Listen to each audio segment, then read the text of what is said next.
우리나라의 유명한 축구 선수가 이 독일의 프로팀에 뽑혀서 가게 되었습니다. 그래서 환호와 기대를 받으며 출국했는데 정작 이 독일의 무대 가서는 성적과 평가가 기대 이하였습니다. 그래서 무엇이 문제인지 분석하기 시작하였고 그 분석 결과 나온 가장 큰 이유가 뭐냐? 몸싸움에서 밀린다는 거예요. 우리나라 사람이기 때문에 좀 체격이 독일 사람보다도 좀 왜소하다. 그래서 몸싸움에서 밀린다. 그래서 체격이 좋은 유럽 선수들과 부딪힐 때 밀리니까 바로 이 가지고 있는 실력을 발휘할 수가 없었던 겁니다. 그때 독일 감독이 이 선수에게 제안을 합니다. 식사를 바꾸라라고 이렇게 지시를 합니다. 좋아하는 된장찌개, 김치찌개 대신에 육식으로 바꾸라고 했습니다. 그래서 한국 식단에 길들여진 사람이 독일의 감독의 지시대로 음식을 바꾸는 것이 힘든 일이지만은 그래서 이 감독을 믿고서 변화를 기대하면서 식단을 바꾸었습니다.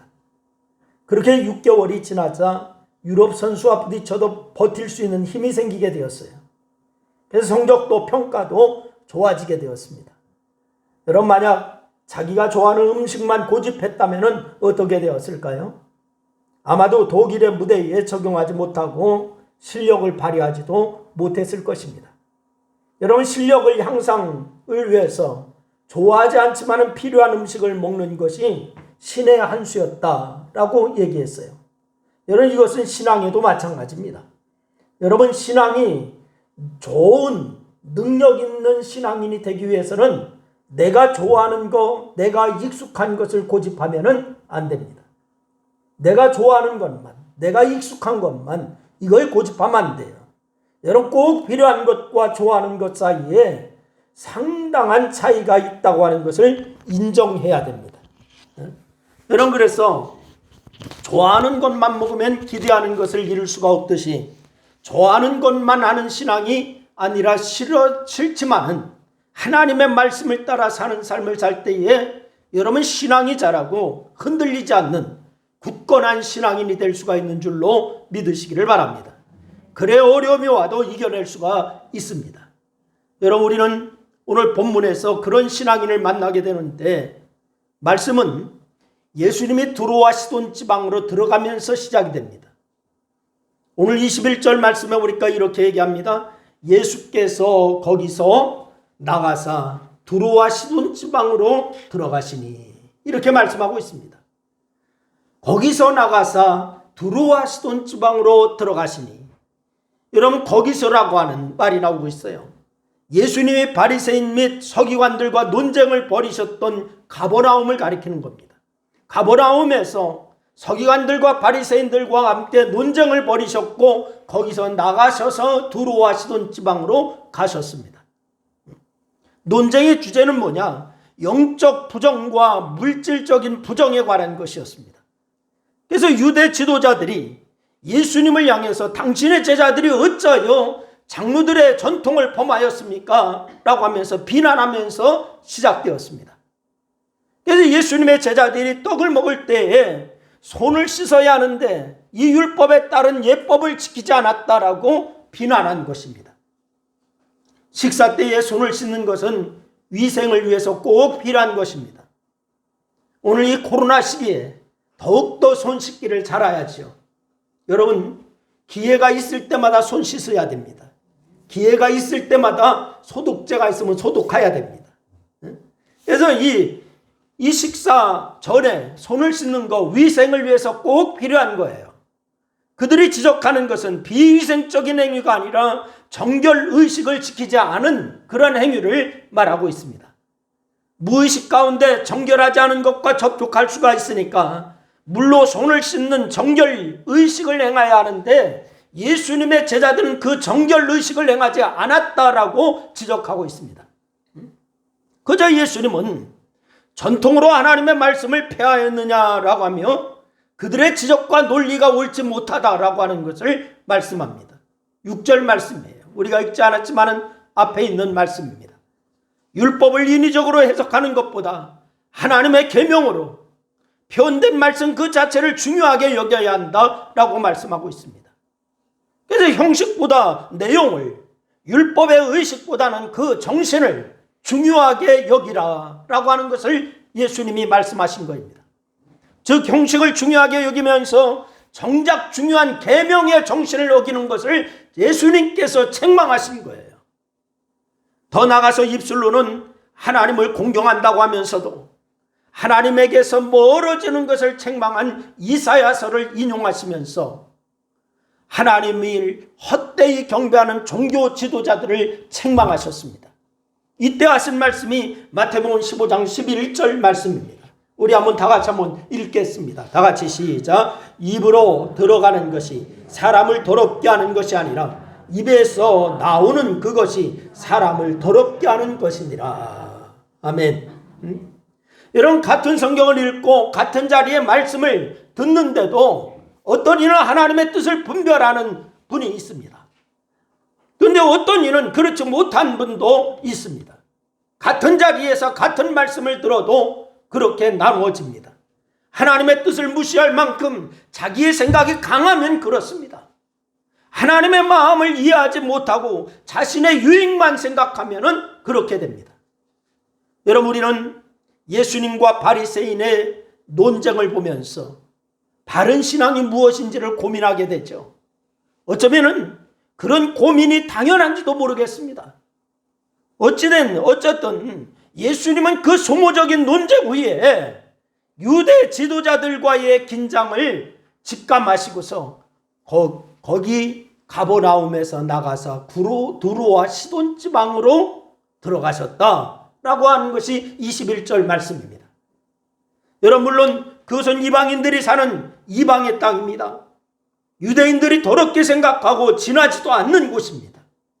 그런데 유대인들에게 이방인이 어떤 존재입니까?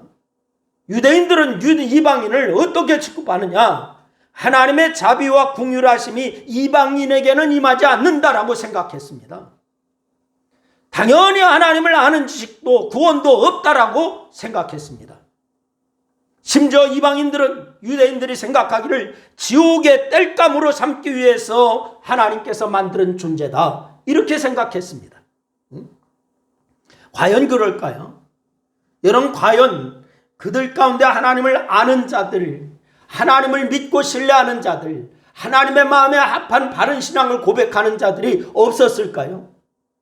여러분, 우리는 본문 말씀에서 이방인임에도 불구하고 바른 신앙을 고백하는 한 여자를 만나게 되지 않습니까? 그 주인공이 22절 말씀에 나오는 한 가나안 여인입니다. 병영구절이 마가복음 7장 26절 말씀인데, 그 여자를 마가복음에서는 뭐라고 하느냐? 헬라인이요 수로보니게 족속이다 라고 이렇게 소개하고 있습니다.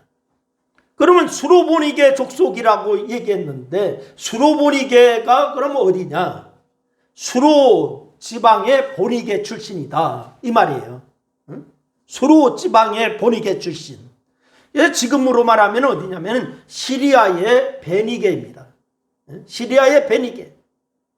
그래서 그런데도 이 여자를 헬라인이라고 한 것은 헬라를 상용하는 바로 이 헬라화된 여자라고 하는 뜻입니다. 그리고 유대인이 아닌 이방인임을 강조하려고 하는 목적이었습니다. 여러분, 오늘 본문만 읽으면은 두로와 시돈 지방에 들어가신 예수님께 난데없이 가나안 여자 하나가 그 지경에서 나와서 소리를 질렀다라고 하니까 무슨 일인지 우리가 종잡을 수가 없지요. 근데 하지만 마가복음 7장 24절 이하에 보니까 자세한 설명이 기록되어 있어요. 우선 예수님은 두로 지방으로 가셔서 한 집에 들어가 아무도 모르게 하시려고 하셨습니다. 두로 지방에 살고만이 들어가셔서 아무도 모르게 그렇게 하시려고 하셨어요. 그러니까 가나안 여자가 예수님을 만난 곳은 길거리가 아니라 예수님이 유숙하셨던 집 아니었음을 우리가 알 수가 있는 대목입니다.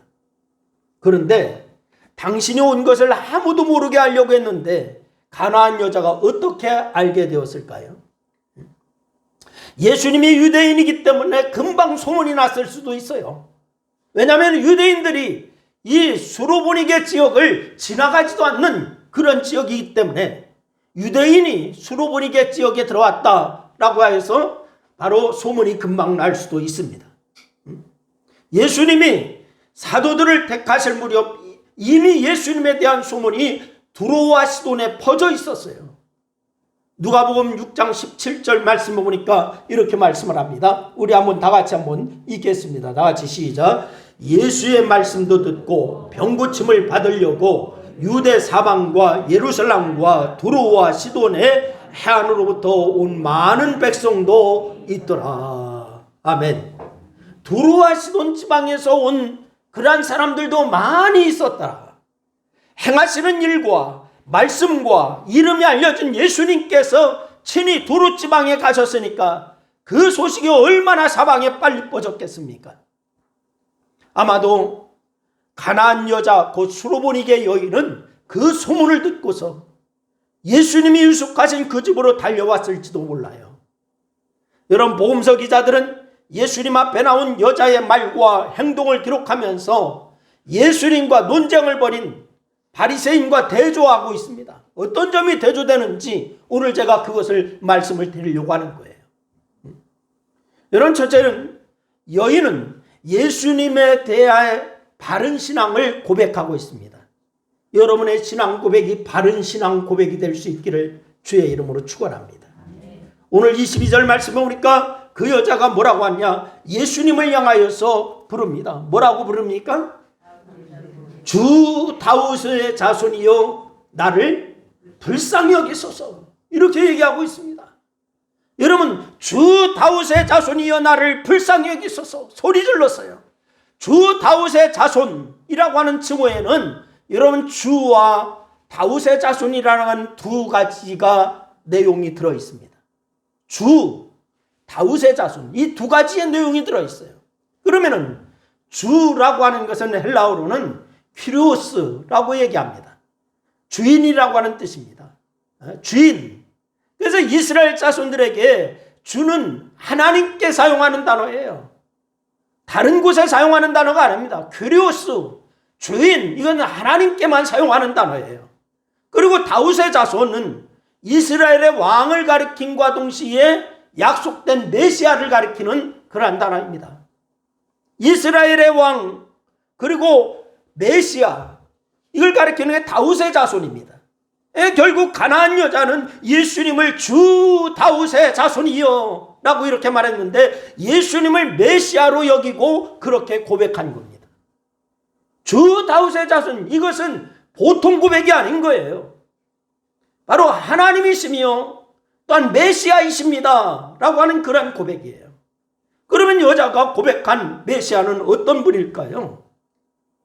사람들에게 알려진 메시아는 이스라엘을 회복할 자, 곧 로마의 식민지로 있는 이스라엘을 구원하여서 다윗 왕국처럼 강력한 나라로 변모시킬 왕, 이 왕을 기다리는 것이 메시아입니다. 유대인들이 기다리는 메시아예요.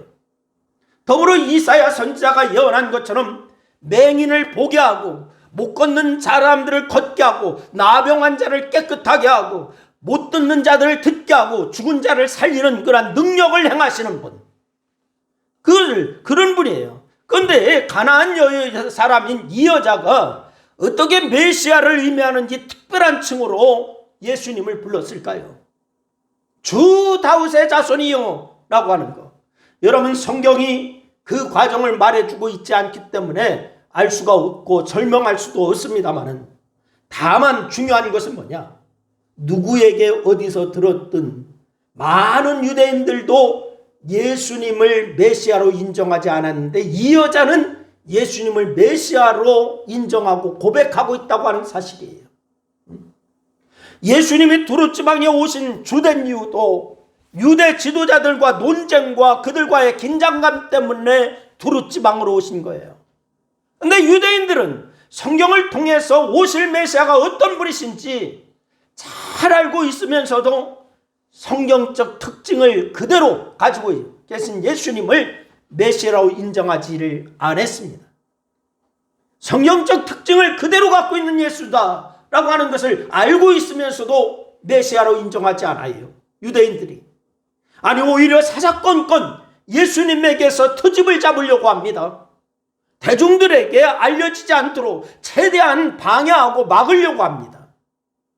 그런데 가나안 여자가 예수님을 메시아로 알고 그 특별한 칭호를 불렀다고 하는 거 놀라운 일이 아닐 수가 없는 거예요.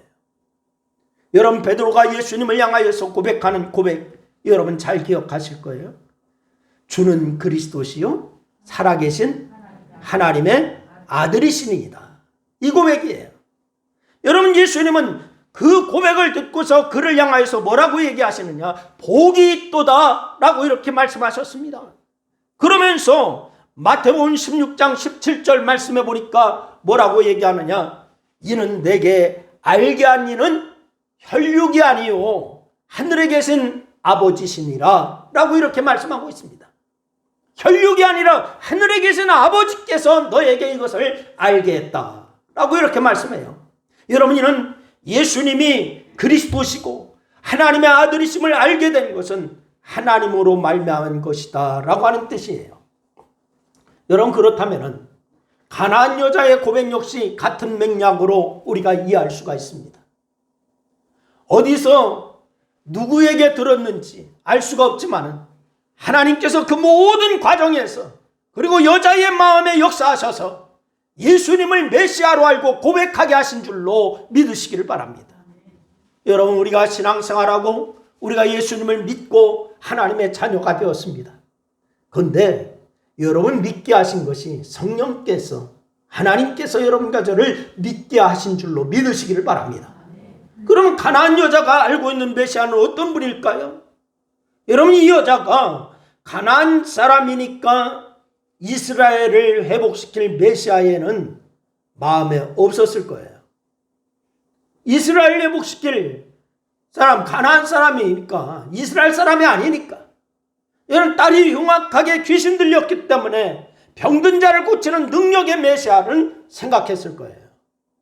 여러분 오늘 본문 말씀해 보니까 그저 소리를 지르면서 딸의 상태를 말했다라고 했지만은 마가복음 7장 26절 말씀해 보니까 구체적으로 얘기하고 있습니다. 자기 딸에게서 귀신 쫓아내 주시기를 간구하였다 라고 이렇게 얘기하고 있습니다. 자기의 딸에서 귀신을 쫓아내 주시기를 간구했다. 여러분 유대인들은 예수님이 하나님께서 보내신 메시아심을 몰라보고서 정죄했어요. 가나안 여자는 예수님이 누구신지 온전히 고백하는 거예요. 여러분 믿음은 바른 신앙 고백인데 이 여인은 바른 고백을 드렸어요. 다 같이 한번 따라합니다. 믿음은 바른 신앙 고백이다. 그래요. 바르게 신앙 고백하는 게 이게 믿음이어야 돼요. 이 여인 같은 믿음이 있기를 주님의 이름으로 축원합니다. 여러분 모두에게 이 여인 같은 믿음이 있어야 돼요. 그럼 두 번째, 이 여인은 부르짖는 기도의 소유자였다라고 하는 사실입니다. 부르짖는 기도의 소유자. 여러분 여인이 예수님을 메시아로 인정하고 귀신 들린 딸을 고치실 분으로 고백하면서 도우심을 청하였을 때에 예수님은 한 말씀도 대답하지 않아요. 그렇다면 여러분 같으면 어떻게 할 거예요?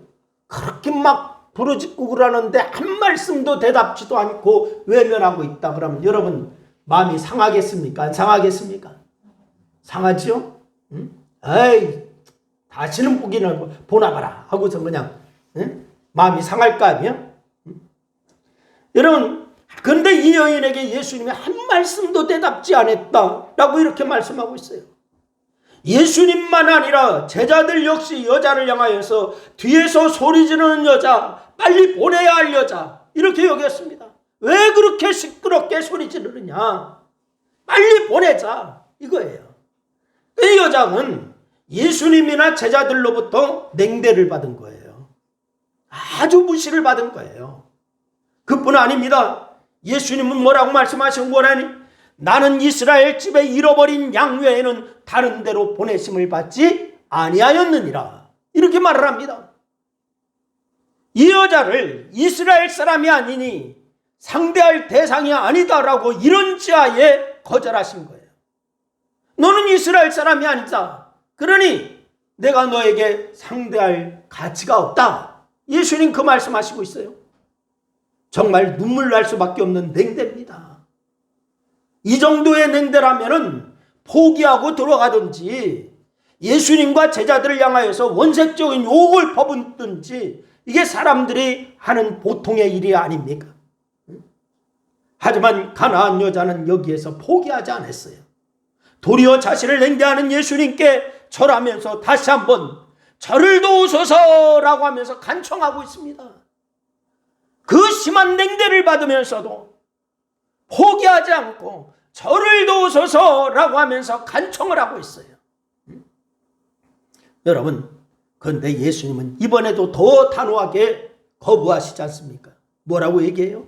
자녀의 떡을 취하여 개들에게 던짐이 마땅치 아니하니라 라고 얘기합니다. 아주 절벽에 막힌 것처럼 갈수록 예수님의 냉대가 더 심해집니다. 자신을 개라고 칭하시는 예수님께 실망할 수 있고 분노가 일어날 수 있는 그런 상황이에요. 여러분, 분노가 일어나도 이만저만 분노가 아니지요. 하지만 여자는 이번에도 포기하지 않고 얘기해요. 뭐라고 얘기하지요? 주여, 올소이다마는 개들도 제 주인의 상에서 떨어지는 부스러기를 먹나이다 라고 얘기하고 있습니다. 올소이다마는 개들도 제 주인의 상에서 떨어지는 부스러기를 먹나이다. 여자는 어떻게 이렇게 포기하지 않고 간청할 수가 있었을까요? 여러분, 이런 상황이라고 하면 다 포기하고 그냥 심한 욕을 하고 그러고 돌아설 법도 안 돼. 포기하지 않습니다. 무엇이 이 여자를 포기하지 않게 했을까요? 예수님이 메시아이심을 확고하게 믿었기 때문에 가능한 거예요. 할렐루야. 여러분, 예수 그리스도가 우리의 구세주신 줄로 믿습니까? 예수님이 우리의 인도자이신 줄로 믿습니까? 여러분, 그렇다면 어떤 어려움이 있다 할지라도 어떤 난관이 있다 할지라도 여러분과 저는 주님을 끝까지 따라야 될 줄로 믿으시기를 바랍니다. 또 메시아이신 예수님이 아니시면 귀신 들린 자신의 딸을 누구도 고칠 수가 없다라고 하는 것을 이 여인이 믿었습니다. 믿음이 포기하지 않게 한 거예요. 여러분, 자신과 딸의 구원이 오직 예수님께 있다라고 하는 이 확고한 믿음 때문에 거듭되는 냉대와 모욕 속에서도 예수님께 엎드려 치료와 구원을 간청한 것입니다. 여러분의 믿음이 이런 확고함이 있기를 주의 이름으로 축원합니다. 때로는 주님은 우리 기도에 즉각 응답하지 않고 인내하게 하실 때가 있어요. 우리가 기도해도 주님은 내 기도를 듣지 아니하시네, 응답하지 않네 라고 그렇게 인내하게 하실 때가 있습니다. 물론 신뢰한다면 오래 기다릴 수가 있죠. 확실해, 좀 기간이 걸려서 그렇지 꼭 주실 거야 그러면은 인내할 수가 있죠. 믿으니까. 물론 신뢰한다면 오래 기다려요. 신뢰한다면 쉽게 포기하지 않아요. 신뢰가 있다면 부르짖어 기도할 수가 있어요. 그런데 왜 포기하십니까? 신뢰가 없기 때문에 포기합니다. 믿음이 없기 때문에 포기합니다. 확신이 없기 때문에 포기합니다. 이 여인은 오직 예수님만이 구원자라고 하는 사실을 알았기 때문에 여러분, 즉각 응답하시지 않으셔도 여전히 인내하고 포기하지 않고 계속적으로 간청하고 있는 것을 우리가 발견할 수가 있습니다. 여러분, 성경에 아브라함이라고 하는 인물을 우리가 다 알고 있습니다. 아브라함에게 그 한 약속이 금방 이루어진 것이 아니라 430년이라고 하는 시간이 흐르고 이루어졌음을 우리는 기억하고 있어요. 하나님께서 아브라함에게 약속하셨는데 금방 이루어지지 않고 430년이 걸렸어요. 여러분, 성도는 응답 받을 때까지 기도해야 됩니다. 할렐루야. 다 같이 한번 따라합니다. 성도는 응답 받을 때까지 기도해야 된다. 그래요. 졸지 마시고 여기 보시고 다시 한번, 성도는 응답 받을 때까지 기도해야 된다. 그래요. 여자의 고백처럼 상에서 떨어지는 은혜라도 주신다면 얼마든지 기다릴 수 있다라고 고백하고 있지 않습니까? 자녀의 떡은 고사하고 상에서 떨어지는 부스러기만이라도 만족한다라고 하는 이 고백을 하고 있지 않습니까? 여러분, 그럴 그 고백을 듣고서 만족하시면서 예수님께서 이 여인에게 뭐라고 말씀하십니까? 여자여, 내 믿음이 크도다. 내 소원대로 되리라. 할렐루야. 여러분, 예수님의 음성과 응답을 경험할 수가 있었던 거예요. 여인의 믿음이 자신과 딸을 구원한 것처럼 그 믿음을 가지고 예수님께 고백하며 간청할 때에 여러분, 구원의 역사를 경험하게 될 줄로 믿으시기를 바랍니다. 믿음은 바른 신앙 고백입니다. 여러분, 믿음의 대상이 누구인가를 정확하게 알고 그를 향한 나의 고백, 나의 갈망을 드려야 되는 거예요. 믿음은 신뢰의 마음입니다. 신뢰의 마음이 있는 것이 믿음이에요. 주님만이 나의 구원자임을 알고 내 앞에 어떤 어려움이 와도, 심란한 일이 생겨도, 경제가 무너져도 신뢰한 마음을 끝까지 기도할 수가 있는 것, 이것이 바로 믿음인 줄로 믿으시기를 바랍니다. 요즘 다들 어렵다라고 하죠. 다들 어렵다라고 하고 코로나 때문에 바로 이제 생활이 자유롭지 못하고 다 그렇게 얘기합니다. 여러분, 그러나 여러분 실망하지 않고 주님이 우리를 인도하시고 주님이 우리를 책임지시고 우리를 이끌어 주신다라고 하는 사실에 믿는다면 여러분 끝까지 주를 바라보고 달려나갈 수 있기를 주의 이름으로 축원합니다. 믿음은 겸손히 그 앞에 엎드리는 마음이에요. 겸손히 그 앞에 엎드리시기를 바랍니다. 작은 은총이라도 기다리는 자세가 믿음인 줄로 믿으시기를 바랍니다. 자녀의 떡을 바라지도 않고 거기서 떨어진 부스럭이라도 바라는 그 믿음. 여러분, 이 믿음으로 가족을 구원하고 칭찬받는 여러분 모두가 다 될 수 있기를 바라고, 여러분에게 하나님의 은총이 놀랍게 임하는 것을 경험하는 역사가 있기를 주의 이름으로 축원합니다. 여러분, 늘 예수 안에 승리하시기를 주의 이름으로 축원합니다. 기도하겠습니다. 우리 말씀을 생각하면서 우리 한 2분 동안 함께 같이 기도하십니다. 같이 기도합니다. 아버지 하나님, 은혜와 사랑을 고맙고 감사합니다. 우리에게 아버지 하나님이여, 이제 오늘 말씀을 주셔서 감사합니다. 가나안 여인의 믿음, 우리가 아버지 하나님 오늘 말씀을 통하여 발견했습니다. 이 아버지 하나님 가나안 여인의 믿음을 우리의 믿음과 비교할 때 너무나 송구하고 부끄럽습니다. 하나님의 우리가 주님을 믿는다고 하고 주님을 따른다고 하고 주님을 향하여 헌신한다고 했지만은 그러나 비교해 보니까 우리의 믿음이 너무나 초라합니다. 아버지 하나님이여, 우리는 쉽게 포기했습니다. 우리는 쉽게 절망했습니다. 아버지 하나님 용서하시고 이제는 아버지 하나님 우리에게 믿음을 주시기를 원합니다. 믿음은 끝까지 아버지 하나님 기도할 수 있는 것입니다. 믿음은 겸손히 그 앞에 엎드리는 것입니다. 아버지 하나님, 믿음은 바른 신앙 고백입니다. 아버지 하나님 우리에게 그런 믿음 주셔서 이제는 아버지 하나님 믿음의 고백을 바로 하고 하나님 주시는 역사 가운데 모든 것을 아버지 하나님의 신뢰하며 끝까지 전진하는 저희 모두가 되기에 부족함이 없도록 하나님 역사여 주시기를 원합니다. 경제적으로 어려워서, 여건이 어려워서 아버지 하나님 가족의 신앙이 아버지 하나님이여 이제 아버지 하나님이여 이제 아버지 하나님 모두가 주님 앞으로 돌아오지 않아서 실망할 때도 있었지만, 그러나 오늘 말씀을 듣고 보니 포기하지 아니하고 절망하지 아니하고 온전히 아버지 하나님의 주님을 신뢰하고 끝까지 아버지 하나님이여 기다리고 신앙의 바른 고백을 하고 달려가는 것이 아버지 하나님 믿음이라고 하는 사실을 깨달았사오니 저희들 실천하는 믿음으로 승리하게 하여 주시옵소서. 함께 하신 아버지 감사합니다. 영광을 받으시옵소서. 예수님의 이름으로 기도드리옵나이다. 아멘. 아멘. 할렐루야. 네, 교회 소식 시간입니다. 교회 소식을 전해드리는데, 코로나 상황에 여러분 늘 이제 방역에 신경 많이 쓰셔야 됩니다. 뭐 4차 유행이 다가온다 뭐 이런 얘기도 하지 않습니까? 여러분 교회 꼭 들어오실 때 소독 꼭 하시고 온도 재시고, 그리고 이제 방명록에 사인을 하셔야 됩니다. 어제 제가 이제 식당에 갈 일이 있어서 잠깐 갔더니 그 식당 주인이 그러더라고. 저녁 시간에 갔는데요. 점심 메뉴가 따로 있잖아요. 식당에는. 그래서 저녁 시간에도 점심 메뉴를 주더라고. 그래서 제가 물어봤어요. 저녁 시간에도 점심 메뉴를 주시네요. 그러니까 코로나 때문에 우리도 힘들고 손님들도 힘들잖아요. 그러더라고. 그러면서 방명록을 하나하나 다 적으래.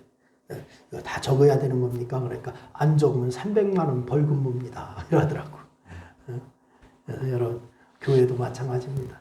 여러분 소독 꼭 방역 잘 하시고 다 이렇게 온도 체크하시고 다 그렇게 철저히 이렇게 지킬 수 있기를 바라고 우리가 지킬 것은 꼭 지켜야죠. 그러면서 믿음으로 전진하는 그런 역사를 쉬지 말기를 바랍니다. 단톡방 기도에 꼭 하셔야 됩니다. 기도하시고 말씀 듣고 읽고 기도하고 그렇게 헌금하시고 이렇게 하시기 바랍니다. 꼭 그렇게 하셔서 우리가 꼭 선교 헌금 이제 쓰일 수 있게끔 그렇게 해주시기를 바랍니다. 다른 광고 있으면 해주시기 바랍니다.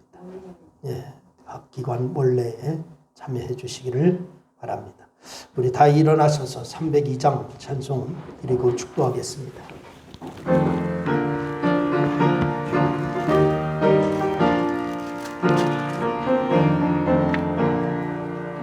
내 주 하나님 넓고 큰 은혜는 저 큰 바다보다 깊다.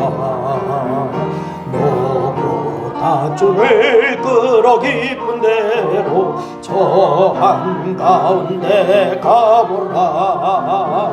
언덕을 떠나서 장파에 뛰고 내 주 예수 내 바다로 내 맘 꺼져가라. 인생은 언제나 거기서 저 큰 바다 물결 보고 우린 모르는 깊은 바다 속을 한 번 헤아려 안 보나. 언덕을 떠나서 장파에 뛰고 내 주 예수 내 바다로 내 맘 꺼져가라. 많은 사람이 얕은 물가에서 저 큰 바다 가려다가 살싹거리는 작은 파도 보고 마음이 아파요 못 가네. 언덕을 떠나서 장파에 뛰고 내 주 예수 내 바다로 내 맘 꺼져가라. 자고 가거라 이제 곧 가거라. 저 푸른 내 바다 향기 자고 내 노를 저 깊은 데로 가나. 망망한 바다로 언덕을 떠나서 장파에 뛰고 내 주 예수 내 바다로 내 맘 꺼져가라. 아멘.